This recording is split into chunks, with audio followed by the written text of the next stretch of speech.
All right, injuries for practice today. Trent Williams, ankle, will not practice. Isaac Grendo, hamstring, will not practice. Nick Bosa, hip, oblique, limited. Jalen Moore, hip, limited. Malik Mustafa, chest, limited. Malik. Dre Greenlaw, Achilles, knee, limited. Zakel, illness, limited. Go ahead. No hamstring from the game. Yes. Yeah. Get to a point where Trent maybe just isn't going to play the rest of the season. Value in that. I mean, if he could get back to healthy, we'd play him. But it's not like that right now. So it's getting closer to being that way. I mean, I realize it's the NFL. Guys play with all sorts of injuries all the time. But the decision, with Trent to play him when he was dealing with the ankle, Bosa to play him, they ended up in significant time during a crucial time of the season. Do you have to go back and look at those decisions, or the cost benefit of playing guys when they're not quite right? Yeah, you always do. Trent, just with what we had, and what we're still trying to deal with, we felt safe putting him out there that it couldn't get worse. It would just stay the same. And Nick, we felt good with his oblique, but he ended up hurting the other one.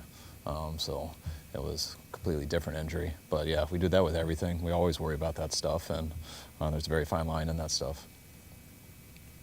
You threw the ball 30 times in this game and you ran it 19 times. I would guess it's because you guys weren't running it effectively. What does the film show? Why are you guys struggling to run it since the bye week? I think we only had one run for a first down. So I think we had a number of 3 and outs, a number of short drives. Whenever you don't get first downs, whether it's running the ball or passing the ball, you're not going to end up having many runs. And I think we ran for 1 first down in that game. All our first downs were throwing it. I didn't think we blocked as cleanly, but the main thing was not getting enough carries. Limited, so his bounce back was pretty good from playing his first game. Yeah, he had I had a good recovery over the weekend. We took care of him here on our bonus day, and he feels good to go today. 27 of the 30 snaps in the first half. I don't know if that was a snap count at all, but why did he play so much in his first game back? Just because we wanted him to play at least half the game and wanted him available in the fourth, and it's because the drives were so short. There weren't many drives. There was, I think, 4 3 and outs in a row or something like that. So we didn't mind putting him out there each time because he didn't get more than 4 plays in a row, so he felt good.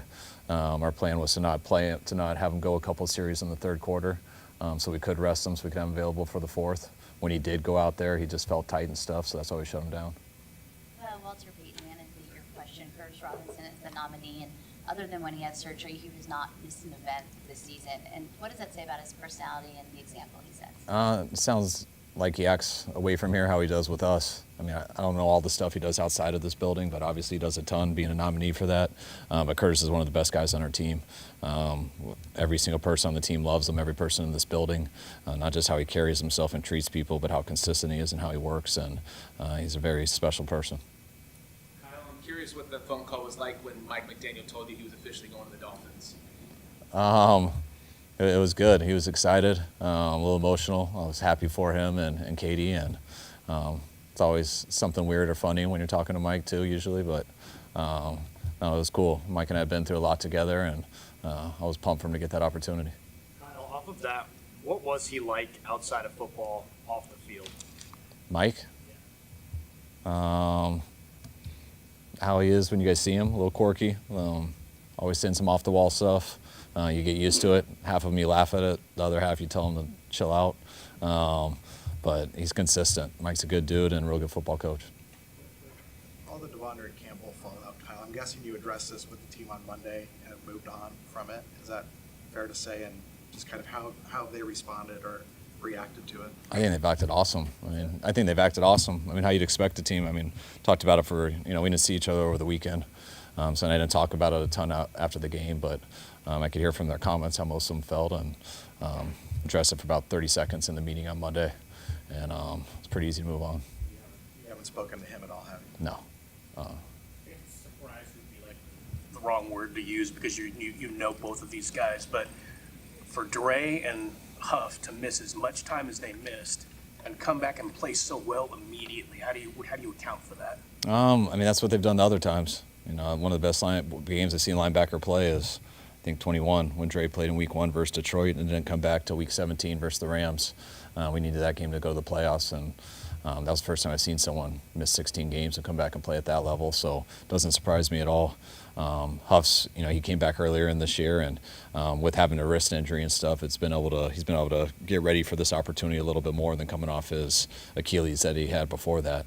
Huff's been chomping at the bit to get back, and he was more ready for that moment. How much do those guys help in you know, the reality of the season's probably setting in, but with the energy from those two guys, how much does that help in trying maintain some energy in these last few games? A ton. I mean, I think you guys can see how, you know, I think Huff, you know, going out there just the Sunday before, and I think our safeties have played pretty good this year too, but just, you know, Huff the person and his communication and just having him out there, I think was very inspiring. And then adding Dre the next week or 4 days later, one, how good of a player he is and how big of a difference he makes just from that, but the style of how he plays really adds to our defense and makes everyone else better around him, not just adding a good player. After the season, they're free agents. I know you make those decisions later on, but how do you weigh kind of what they bring to you in that way versus, you know, they're not always available when you're thinking about, you know, keeping them around long term? I mean, that goes into factor in everything. That's what's unfortunate. Nothing those two guys can do differently about it. But those are two of the better players I've been around and two of the better players on our team and two of the main reasons we've had the success here we've had. So hopefully we can do everything we can to work out keeping them here because they're much examples of 49ers as anyone I could think of. What do you see from Brock Purdy in particular in these last 3 games? Just do his job, move the chains, protect the ball, get the ball to the right people when it's supposed to be, and help us win the game. You were talking about Debo after the game. You did say stats are the stats. You know, you can't change that. Just in the big picture, do you think he slowed down? Do you think he looks the same this season as he has in previous seasons? Yeah, I don't think Debo slowed down. I think, I think I think he got banged up earlier in the year. I thought he had an awesome training camp to where I'd say he didn't slow down at all. We were real excited going into the year, and I want to say it was week 2 he got hurt in. I think week 2 versus Minnesota, he had over 100 yards, and then we didn't get him versus the Rams. I don't know if he missed 2 games or 1, but it set him back for a few weeks. And then when he came back, he had the pneumonia, he had a rib thing, and I think that set him off for like a month where he couldn't practice as much. And when you build up a bunch in camp and then you miss a lot of time in practice, it is hard to maintain that stuff. But by no means do I think he's lost it or anything. And then his looks haven't been quite as good this year. I mean, just like for everybody, when the 10 guys around you aren't doing quite as good, whether it's him, whether it's the quarterback, whether it's O-line, you're not going to do as good as you did the year before. Is Jacob Cowing his backup?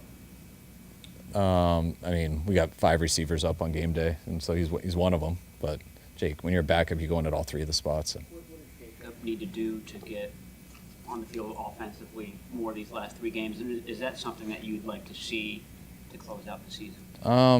Yeah, I mean, I want him to keep trying to earn it. I think he's come a long way here in this last month. You know, I know he had that setback with the concussion, missing that game. But no, I think he's getting closer to earning more time out there. But usually when Debo's not out there and 21 personnel, Ricky's out there. When we go 11, it depends on the play, but it's always been Conley or Jake for one of the 3, not just one position. They got to back up all 3 in 11. Where's Ricky's development and adjusting to the offense and just being a key player for you? I think Ricky's doing a hell of a job. I know everyone talks about the gunshot wound, but what people don't realize is, I think I said a couple weeks ago, but he only had 3 practices before that gunshot wound. He missed all OTAs and all of training camp. And then to get that gunshot before, I mean, basically went from Florida to us halfway through the season. So I thought he did a hell of a job coming back from that, trying to learn and practice as he goes. He's been banged up a little bit, started in Green Bay.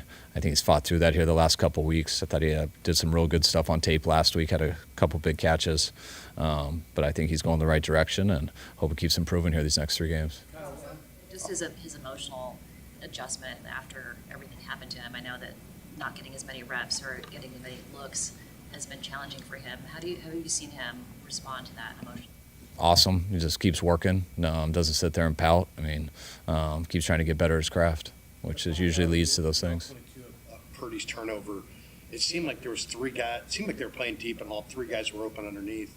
What was the coaching point there? And can you coach him out of this extreme aggressiveness that he kind of plays with? And take that check down.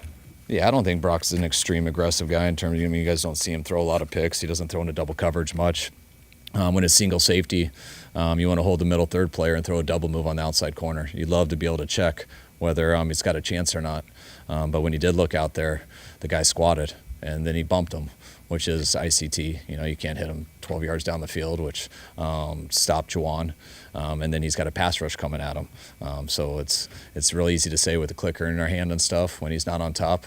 But to hold a safety and then look out there, see a guy at a dead stop, and then have a two technique coming right at you, I mean, he's going to let that go. And what you coach, so in the heat of battle, I always tell the receivers, worst case scenario in situations like that is offensive PI. It's never a pick. I don't care if you have to tackle the guy. So the first thing I look at is, does Juwan stop on the play, because he's got to protect Brock, and so we can at least survive it and have a chance to overcome the penalty. And he couldn't get to it. Once he stopped him there at the 12-yard spot, couldn't catch back up. And yeah, I'd love Brock to check it down, but the protection's got to be a little bit better for him to see all that. And the corner did stop, so it was just an unfortunate play. Two more. Over the weekend, Troy Aikman was pretty insistent about what you should do once the season comes to a close. I feel like you've already answered this question on where your thought process is, but being that such influential voices are trying to, throw in their thoughts of what you should do, is there ever a time where the players are coming to you like, are you thinking about this, coach, or they don't really kind of get involved with having conversations with you about that? They haven't. I mean, it's really unbelievable that's a story, but I mean, people just state an opinion and everyone likes to keep repeating it, because there's probably not a lot to talk about with us right now with where we're at. That's what happens, but it's an example of our world in every atmosphere, not just sports. It's kids in high school, it's businesses, it's politics, it's everything. So you just can't make stuff of stuff that's really not the reality of our situation. What I've said is exactly what our situation is, and anyone who's close to me or has a clue what we talk about, I don't think they worry about that at all. So. Last one, guys. It's easy to second guess now, but I mean, Devondre last year on social media said he was done playing through injuries with the Packers, and then that released him. He ripped it with his staff and everything. Do you guys have any hesitation? Like, is this guy going to be a fit in our culture? Yeah, of course. We look into all that. It was tough losing Dre. We knew we were going to need a starting caliber linebacker. And we had two guys that we thought we had committed that we lost in free agency. And then another guy got cut after that and became available. I was with Devondre his rookie year in Atlanta, so I knew what he was capable of. Not that I was real close or anything with the defensive guys, being the offensive coordinator there and everything, but I know we liked him in that building. I know a lot of guys who had coached him who had been good, and we obviously made a mistake. But it's not something that you don't look into. You look into everything, and you weigh the risk and reward of stuff. You weigh the situations that you have, and what decisions you can make in terms of the options. And by no means was it our first option, but at the time, with what went down, we thought it was our best option, and it didn't work out. All right, thanks, guys.